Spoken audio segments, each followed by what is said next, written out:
Hi, I'm Bill Osmolsky with the McIver Institute, and this is your McIver News Bulletin. The Joint Committee on Finance has begun voting on the next state budget bit by bit. That work will continue over the next few weeks. The first big debate was over an old issue, whether or not to accept the federal Medicaid expansion. Democrats say yes, and Republicans say no. Here's why. Under the Affordable Care Act, the federal government pays 90% of Medicaid costs for states that cover all adults who make up to 138% of the federal poverty rate. Wisconsin is one of the 12 states that hasn't done that expansion.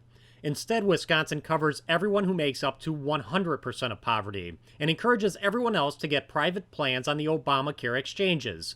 Depending on your income level and where you live, some of those plans are less than $1 a month. Democrats say that's still too much, and they want those people on Badger Care. Badger Care expansion means more people can access affordable care, and that is step one. Republicans say the private plans have higher reimbursement rates for providers than they get from Medicaid. That's important for health care access. We created a plan in Wisconsin.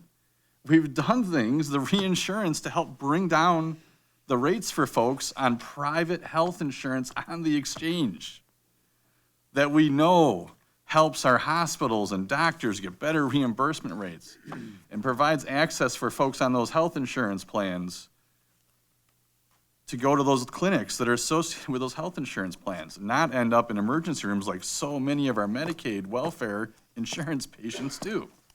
The Nonpartisan Legislative Fiscal Bureau says the more people on Medicaid, the less likely providers are to accept Medicaid patients at all. In other words, more people on Medicaid means lower health care access. Even Democrats admit Wisconsin has better health care access than states that agreed to expand Medicaid. No state has copied us. And why didn't any state copy us? Because it's a bad deal. We covered more people, but we didn't draw down the federal revenue. He acknowledged the quote, I wrote it down. We covered more people. We did. We agree. Glad to hear you say it. But then the next thing was what struck me as the difference. But we're not taking all this federal money. So folks, the real problem isn't access to health insurance. The problem is that we won't put people on a government welfare program to do it.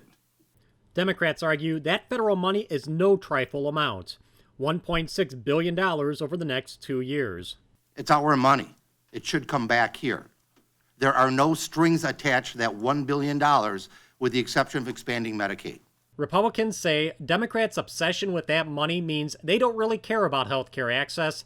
They only care about expanding government. His problem is not a lack of access. We've set that up in Wisconsin.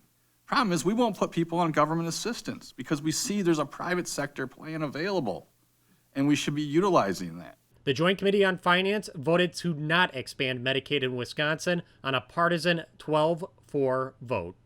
Be sure to check out our continuing budget coverage and a lot of other important reports at www.mciverinstitute.com. And be sure to visit us on Facebook, Twitter, and YouTube.